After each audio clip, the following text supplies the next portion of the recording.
Good afternoon, it's Tony Hayes again from Paranormal Investigation UK. The date today is the 8th of January and we are looking at some more footage that's coming from the 28th of December 2020 from the Cheshire Investigation. This again is for the empty office, which has been remained really flatline really for some weeks now, maybe more than a month. The one earlier from around 7 o'clock this morning on the 28th, possibly something falling, that type of thing. The frequency certainly suggests is that. This is another one. It says comes at 5:30 at night. This is a Monday, so the likelihood is that people may possibly still be leaving the building. So we've just got to be aware of that. Looking at the trace there, it very much looks like there's some audible capture. It's within the time frame of 2 to 3 seconds, which so it's that that's triggered the camera. So let's see where this all takes us. There are quite a number in for this day. So I think this is the second one of about 6, I think, from this particular day's CCTV camera alerts. So I'll see where this takes us.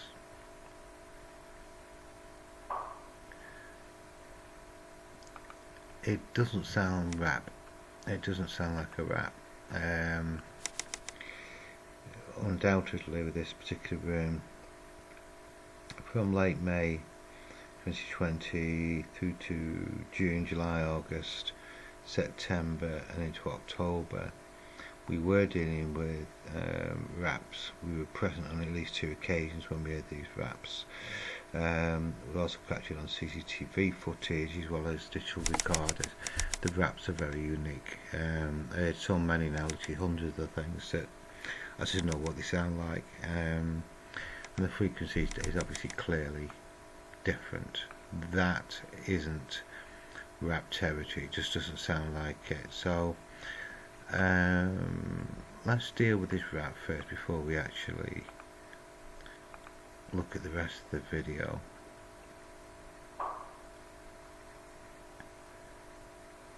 Yeah, let's see what frequency we've got on this. I think there'll be well, okay, maybe prove to be wrong here.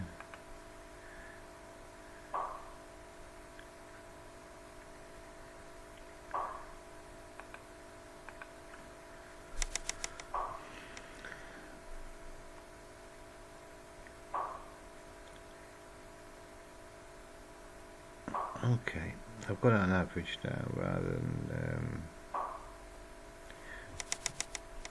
real time. You just see the frequency jump there. When you go to average, it averages out the sound over a period of time. So it's important when you use an average sample that you get just enough of the frequency, otherwise it will make a difference. And that's the frequency. Let's turn that down a second. 500 to about, I'd say 1400. There's a little tiny little reflection there as well.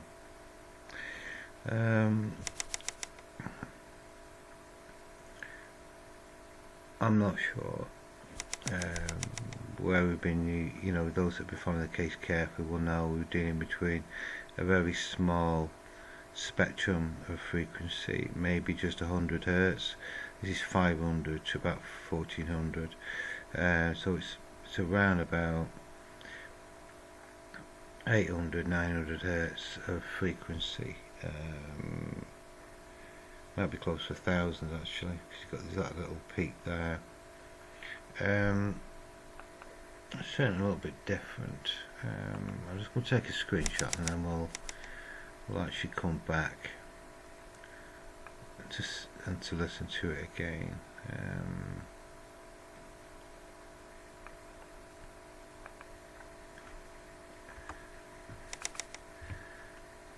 really not sure with that. Okay, just turn that for a second.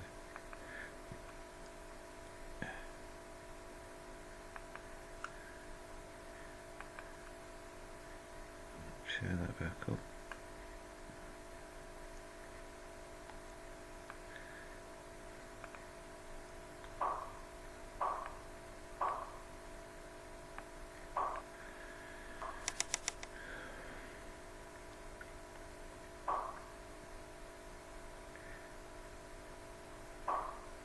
It sounds metal-y,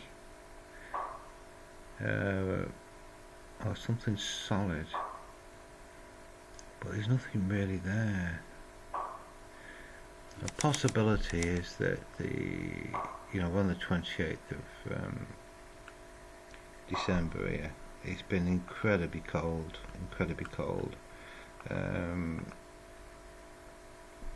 We've got to accept that it's highly likely that it could be the building heating up pipes, that type of thing, that are causing that particular sound. If they're the radiator there, you see.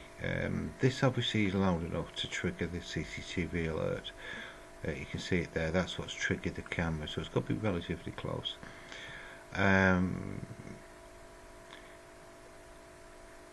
These radiators get quite hot, and again also cool. It's 5:30, so the likelihood is the heating's gone off now. Now we're dealing with some sort of sound cooling. The only real way to be able to do that is to constantly monitor this building for temperature.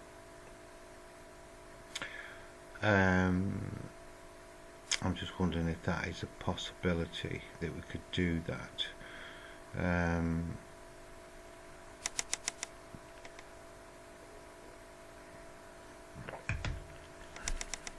Maybe quite difficult, because obviously you've got to get the camera actually picking the temperature up.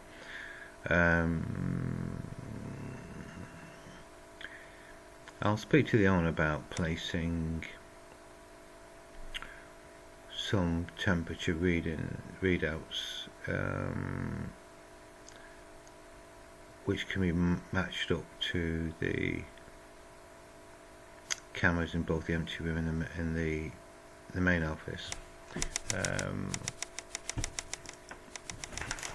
That actually may be a way to go. I'll make a note of this and we'll speak.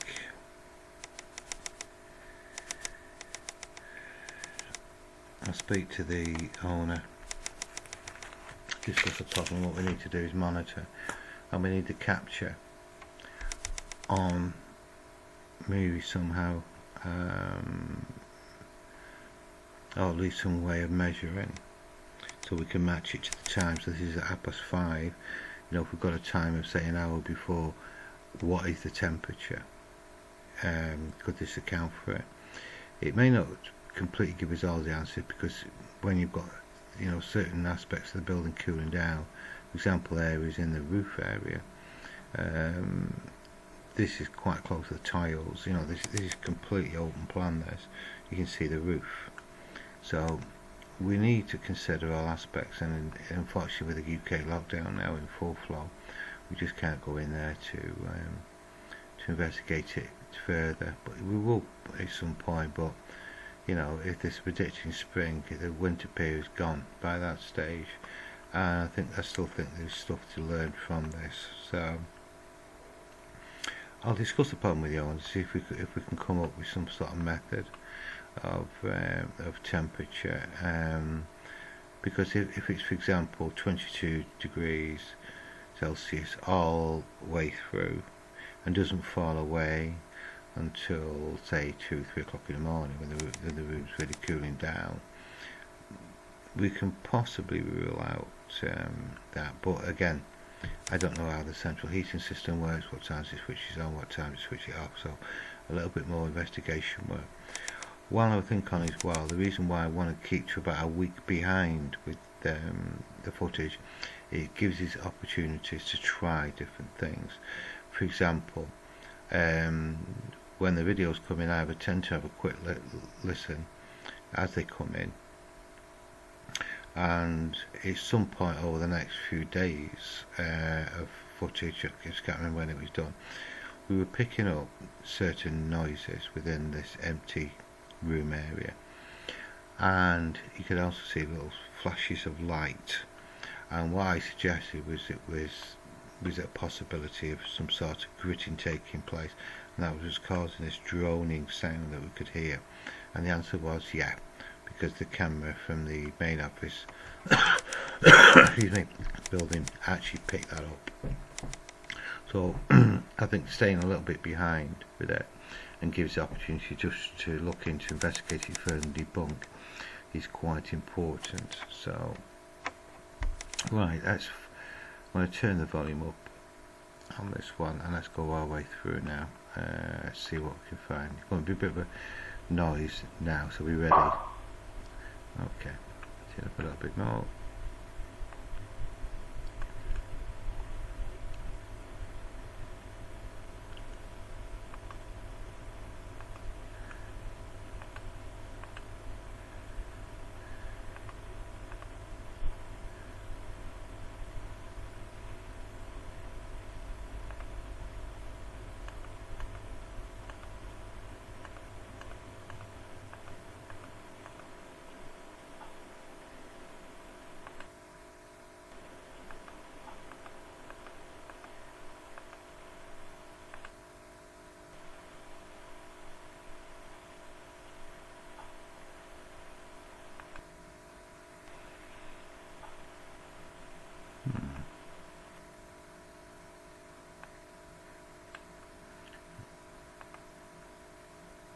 You've got to be so careful when things you think they sound like a voice and they're certainly not a voice.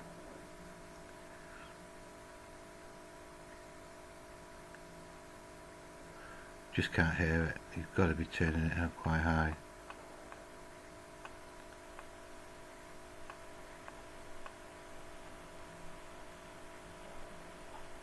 Yeah, so that's about plus 16, plus 17. Quite high volume that. If it's anything, it might even be outside the building, so we'll exclude that. Not a problem. See a bit more. That's what your job is. Analyse. Yeah.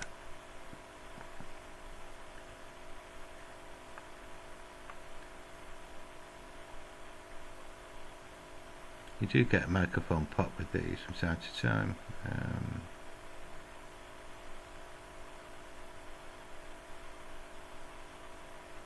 Okay, so nothing else on there. So catch yourself, just a question of recording this one as unexplained. This is what the intention is. I've screenshot the frequency. That's quite important as we begin to build up a picture of what is now taking place in this building, because the phenomenon has changed, because the frequencies changed, and I think the big unanswered question is this down to weather. It's freezing cold. I'm about 20 minutes away from Chester, and I've still got snow on the grass that snowed. I think it snowed on Boxing Day, if I remember right. So that was on the 26th, 27th of, I can't remember which one it was, Boxing Day, the day after, but around about 26th, 27th of December. We're now on the 8th of January, and the snow is still on there, so it's been incredibly cold. Chester itself has not had much snow, little bits of sleet, but they've obviously had the high temperatures, so the low temperatures. So, okay, so I shall see you on the next movie.